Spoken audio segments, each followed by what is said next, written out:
মতো আমি সহনশীল। এই সহনশীলতার চর্চাটা খুব জরুরি।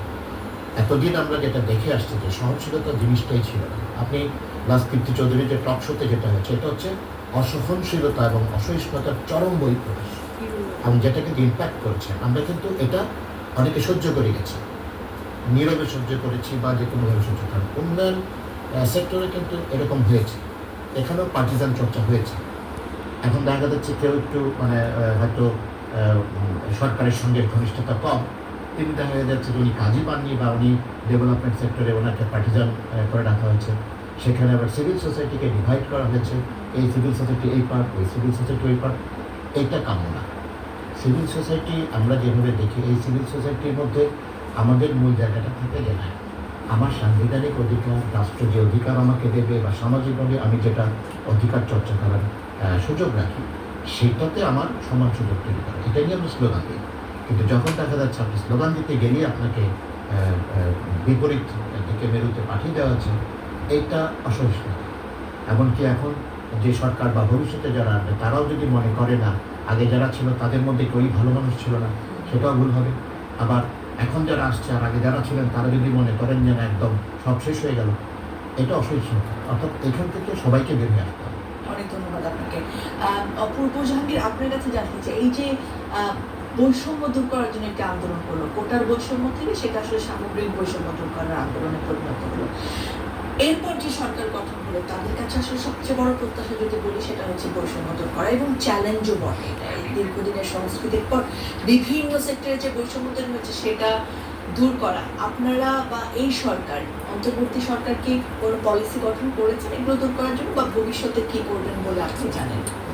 প্রথমত অবশ্যই এটা অনেক বড় চ্যালেঞ্জ। উনি যেমন একটা ওনার স্পিচে বলেছেন যে রন্ধ্রে রন্ধ্রে ব্যাপারগুলো ঢুকে গেছে, ঠিক তাই।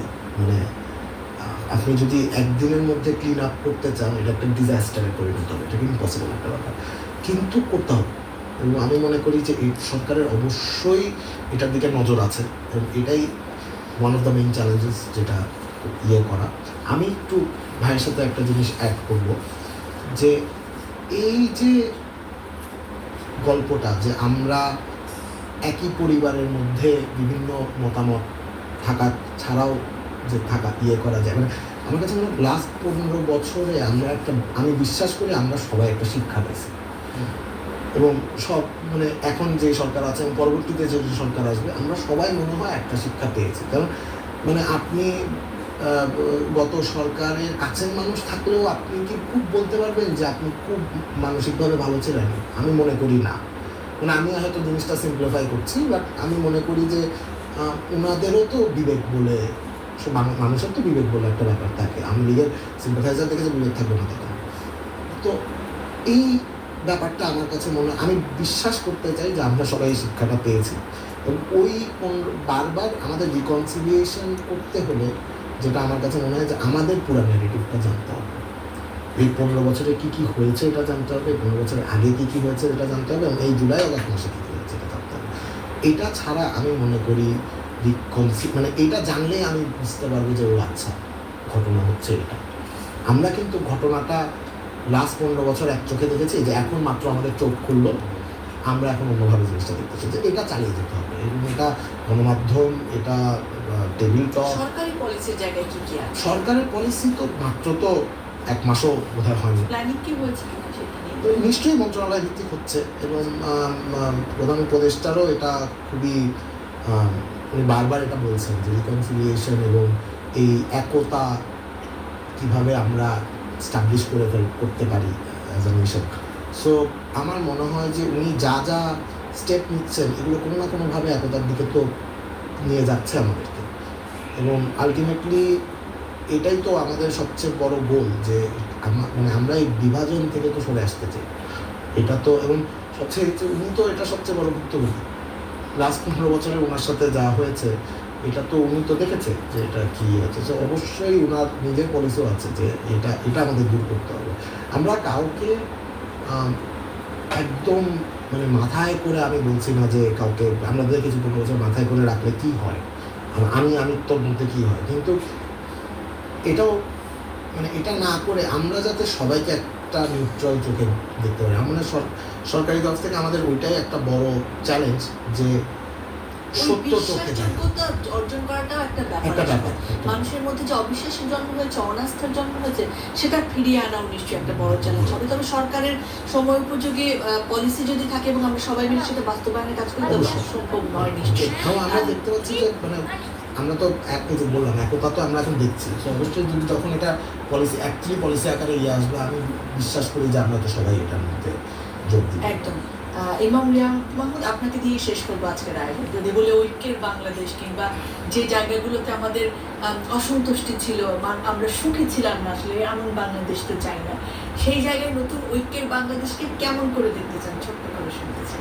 আমি একটা ভিন্ন বিষয় আগে বলি, সেটা হচ্ছে আপনি দেখবেন যে বাংলাদেশে সরকারি প্রজাতন্ত্রের কর্মচারীদের মধ্যে গত 15 বছর একটা অদ্ভুত চর্চা হয়েছে, সেটা হচ্ছে যে পার্টিজান। সরকারি কর্মকর্তা পার্টিজান হতে পারেন না, এটা তার এখতিয়ারের বাইরে। তিনি জনগণের, তিনি সবাইকে সেবা দেবেন। তার কাছে কে কোন ধর্মের, কে কোন রাজনৈতিক সমর্থক, কে ধনী গরিব, এটা ফ্যাক্টর না। উনি সমানভাবে সবাইকে সার্ভ করবেন। সরকারের এই যে পার্টিজান হয়ে যাওয়ার কারণে সরকারকে আর তখন সরকার মনে হয়নি, বা সরকারি কর্মকর্তাদের আর সরকারি কর্মকর্তা মনে হয়নি, মনে হচ্ছে পলিটিক্যাল পার্টির নেতা। এটা কিন্তু খুবই ইম্পর্টেন্ট। এই আদলটা ভাঙতে হবে, যে কোনো মূল্যে ভাঙতে হবে। এটা না ভাঙতে পারলে আপনি যাই কিছু করেন না কেন, এই চর্চা থেকে গেলে আপনি থেকে বেরোতে পারবেন। তার মানে কেমন বাংলাদেশ চাই, আপনি যদি পলিসির কথা বলেন, তাহলে রন্ধ্রে রন্ধ্রে যে চর্চা ঢুকে গেছে, সেটা থেকে বের হতে হলে আগে এই জায়গাটাকে একদম রুলসের ভিতরে রাখতে হবে।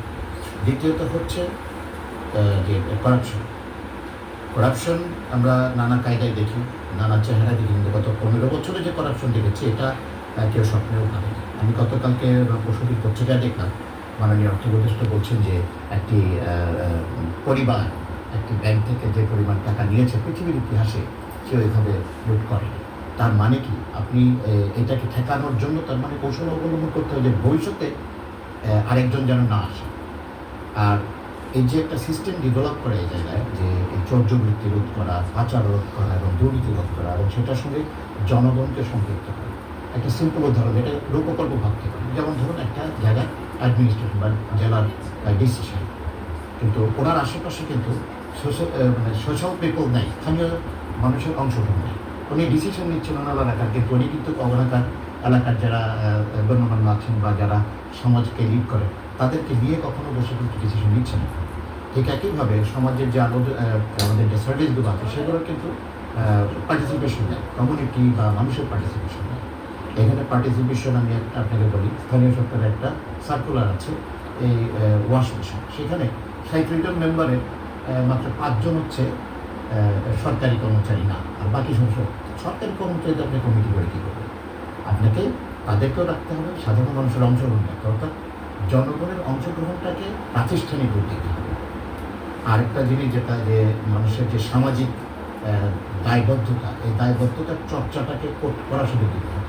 এটাই হচ্ছে আমার অনেক ধন্যবাদ। যদি সাম আপ করি, ব্যাপারটা আসলে এই যে যদি আমরা একতা নিশ্চিত করতে চাই, তাহলে আমরা আসলে সুশাসন নিশ্চিত করতে হবে, বাক স্বাধীনতা দিতে হবে, সুবিচার প্রতিষ্ঠা করতে হবে, এবং এই সব কিছুর পরে আসলে একটা মানুষ বাংলাদেশকে নিজের বলে সেখানে নিজের কন্ট্রিবিউশনটি নিশ্চিত করতে পারবে। আপনাদের দুজনকে অনেক অনেক ধন্যবাদ, কৃতজ্ঞতা জানাচ্ছি আজকে সময় দেওয়ার জন্য। ধন্যবাদ প্রিয় দর্শক, আপনারা যারা সঙ্গে ছিলেন। মাননীয় প্রধান উপদেষ্টা যেমন বলেছেন, সারা বাংলাদেশ একটি পরিবার, সেই কথাটিতে আমরা শুনতে পাই নেলসন ম্যান্ডেলার কণ্ঠের প্রতিধ্বনি। নেলসন ম্যান্ডেলা পেরেছিলেন, আমরা বিশ্বাস করি যে ডক্টর মোহাম্মদ ইউনূসও পারবেন, আমরা বাংলাদেশিরাও পারব। বৈষম্য বঞ্চনা মুক্ত এক বাংলাদেশের প্রত্যাশায় শেষ করছে আজকের আয়োজন। ভালো থাকুন, সুস্থ থাকুন।